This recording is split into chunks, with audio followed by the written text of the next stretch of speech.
Hello मेरो नाम भूपेन्द्र।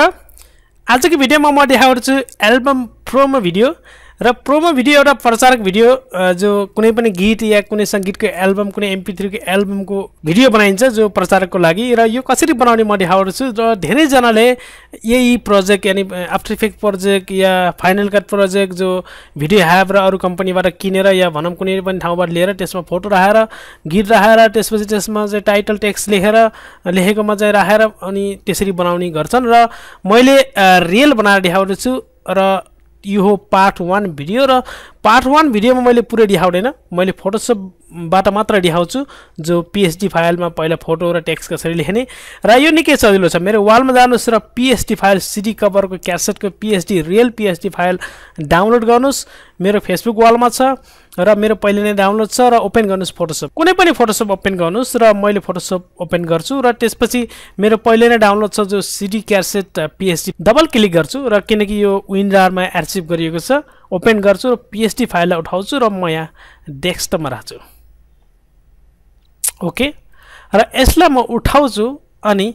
सिधा फोटोशपमा खसालिदिन्छु। ओके ओपन गर्छु फोटोशपमा र अहिले यहाँ तपाईको चाहिँ देखेको छ रुलर, म रुलरलाई यहाँ हटाउँछु, सिलेक्ट गर्छु मुभ टुल्स र कन्ट्रोल R हान्नुस्, रुलर देखिन्छ यहाँ र सिम्पल यहाँ ल्याउनुस्, यसरी ल्याउनुस्। अरु ठाउँ यो साइडमा नल्याउनु किनकि यो साइडमा जान्न, यो साइडमा मात्र जान्छ। यो सिम्पल उठाउनुस् र यसरी माथि ल्याएर खसालिदिनुस्। ओके अब यो भयो, निकै नै सफा देखेको छ र यसमा जो फ्रन्ट रो एन्ड कभर भनेको छ यसमा जो बाँकी छ जो साइनी छ यसलाई म अनचेक गर्छु। अब यहाँ हेर्नुस्, यहाँ र रिफ्लेक्सन छैन यो र रिफ्लेक्सनको आवश्यकता पर्यो भने दिन सकिन्छ, म आफ्टर इफेक्टबाट दिन्छु र साइनी जो छ यसलाई म यहाँ डिलिट गरिदिन्छु र जो फ्रन्ट डोर छ यो डिलिट नगर्नु होला, यो ठिकै छ, यो पुरै छ यहाँ र कम्प्याक्ट डिस्क छ जो डिस्क यहाँ छ CD को। अब यहाँ अलग अलगको डिस्क छ PSD फाइल। अहिले यहाँ ब्याकग्राउन्ड छ, ब्याकग्राउन्ड अनचेक गर्नुस् र अब यो ट्रान्सपेरेन्सी देखिन्छ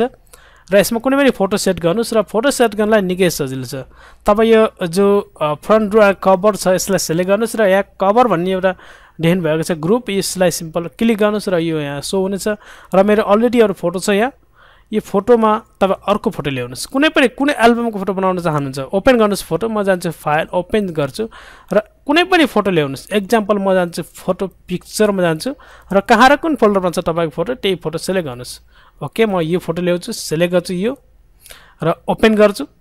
अब हेर्नुस् र त्यसपछि मुभ टुल सिलेक्ट गर्छु र यसलाई बाहिर राख्छु अनि यो फोटोलाई उठाउँछु र यहाँ खसालिदिन्छु। ओके यो फोटो अलिकति सानो साइजको छ, यसलाई म स्केल गर्छु र यहाँ राख्नुस्, कन्ट्रोल T हान्नुस् र फ्री ट्रान्सफर हुनेछ, होल्ड डाउन शिफ्ट र स्केल गर्छु म। यो फोटो निकै ठुलो छ, ठुलो बन्यो अहिले र क्लिक गर्छु म र त्यसपछि यो क्लिक गरिसकेपछि म यसमा ओपेसिटी म 50% राख्छु एक्जाम्पल। ओके र सिलेक्ट गर्छु म यो, सिलेक्ट गर्छु म रेक्टेंगल मार्कर्स टुल सिलेक्ट गर्छु र यहाँ राख्छु सिम्पल। ओके यहाँ यसरी यहाँ ल्याउँछु, यहाँसम्म ल्याउँछु।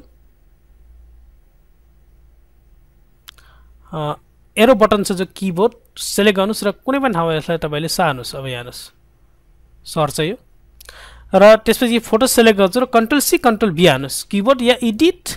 कपी एडिट पेस्ट गर्नुस्। अब यो फोटो आयो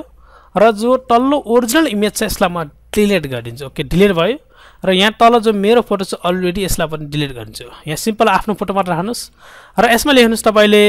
इमेज। ओके यसमा लेख्नुस् तपाईले front image. Okay front image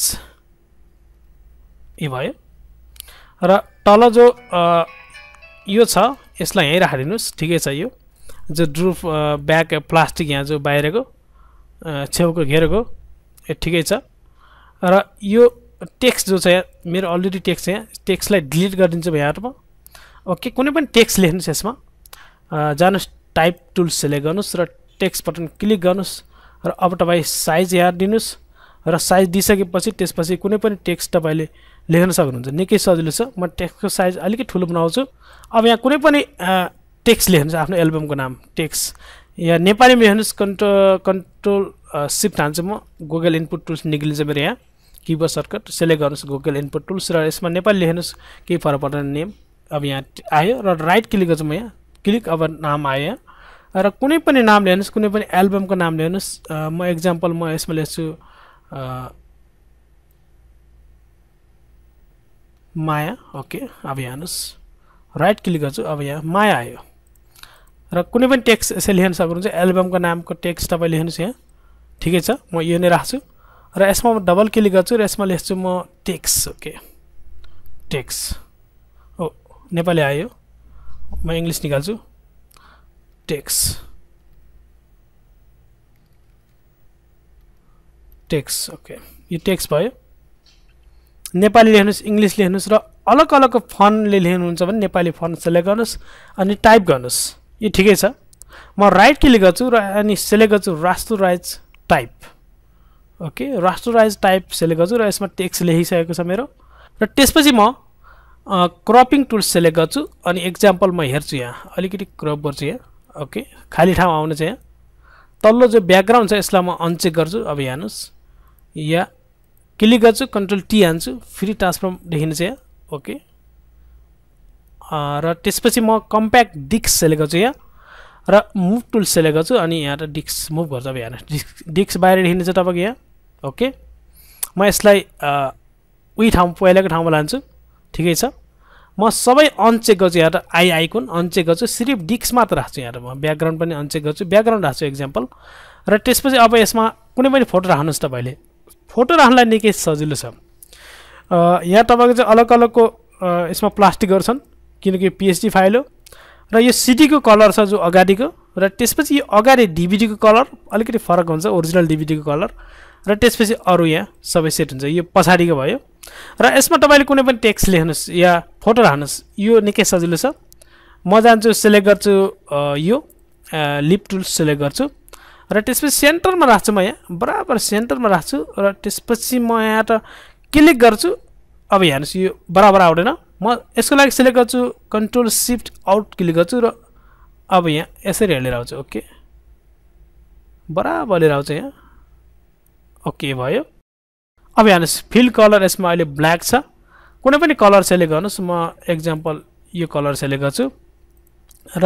यहाँ कलर म व्हाइट कलर सेलेक्ट गर्छु जो बाहिरको कलर छ या ग्रे कलर सेलेक्ट गर्छु ओके ग्रे कलर सेलेक्ट गर्छु ठिकै छ र त्यसपछि अगाडि एउटा फोटो ल्याउँछु म कुनै पनि फोटो ल्याउनुहोस् एक्जाम्पल म मेरो आफ्नो फोटो ल्याउँछु ओके म जान्छु डेस्कटप त्यसपछि मेरो न्यू फाइलमा जान्छु र अनि मी भनेको फोल्डरमा मेरो फोटो छ तपाईँको फोटो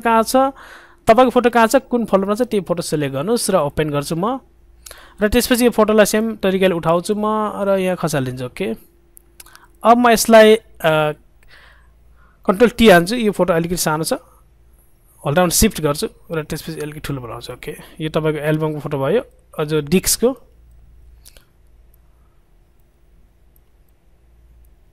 अब हेर्नुहोस् र ओपेसिटी म 50% राख्छु अलिकति ताकि देखियोस् भन्नको लागि 50% ओके यो भयो ठिकै छ र त्यसपछि म राइट क्लिक गर्छु अनि क्लिपिङ मास्क क्लिक गर्छु राइट क्लिक अनि क्लिपिङ मास्क यसमा मात्र आयो यो र त्यसपछि फेरि म सेलेक्ट गर्छु यसलाई अनचेक गर्छु ओके कम्प्याक्ट डिस्क सेलेक्ट गर्छु र सेम तरिका हो म सेलेक्ट गर्छु अर्को लिप्टिकल मार्केस टुल सेलेक्ट गर्छु र सेन्टरमा राख्छु okay control shift out click गर्छु र यो घेरासम्म मात्र ल्याउँछु म ओके ओके यहाँसम्म मात्र ल्याउँछु यो फोटो आयो र माथिल्लो फोटो मेरो फोटोलाई सेलेक्ट गर्छु यो डिलिट हुन्छ र त्यसपछि तल्लो राइट क्लिक गर्छु त्यसो रास्टराइज लेयर सेलेक्ट गर्छु अनि यसलाई पनि डिलिट गर्छु अब यो यहाँ त कट भयो सिम्पल डिस्क बन्यो एउटा डिस्क सिंगल डिस्क मात्र र अब यसमा टेक्स्ट लेख्नुहोस् या कुनै पनि लेख्नुहोस् ओपेसिटी म धेरै दिन्छु यहाँ ओपेसिटी 100% दिन्छु ताकि फोटो क्लियर देखियोस् भन्नको लागि अब तपाईँ टेक्स्ट लेख्नुहोस् या अरू कुनै पनि लेख्नुहोस् यो बाहिर जो घेरोमा टेक्स्ट पनि लेख्न सक्नुहुन्छ सेम तरिका हो लिप्स टुल सेलेक्ट गर्नुहोस् र लिप्स टुल सेलेक्ट गरिसकेपछि म सेम तरिका बिचमा राख्छु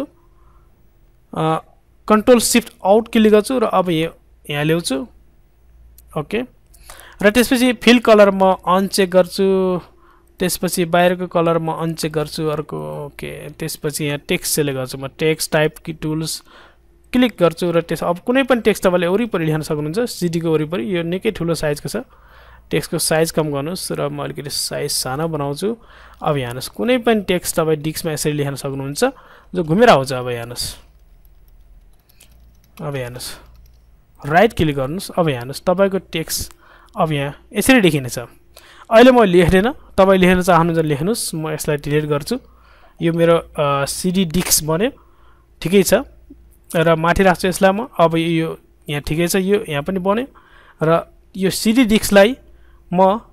सिम्पल यहाँ जान्छु न्यू लेयर सेलेक्ट गर्छु यहाँ लेयर 2 र यो सिलेक्ट गर्छु र कन्ट्रोल ई हान्छु म सिंगल एउटा डिस्क बन्यो ओके र त्यसपछि यो माथिल्लो र यो सबैलाई सिलेक्ट गर्छु म र यो एउटा दुईवटा तीनवटा यो डिस्कलाई छोडेर कन्ट्रोल ई हान्छु अब यो सिर्फ दुईटा मात्र बन्यो अब यहाँ हेर्नुस् ब्याकग्राउन्ड छ यो तल्लो डिस्क सेलेक्ट गर्छु म यसमा लेख्छु डिस्क ओके अब यो म लेख्छु कभर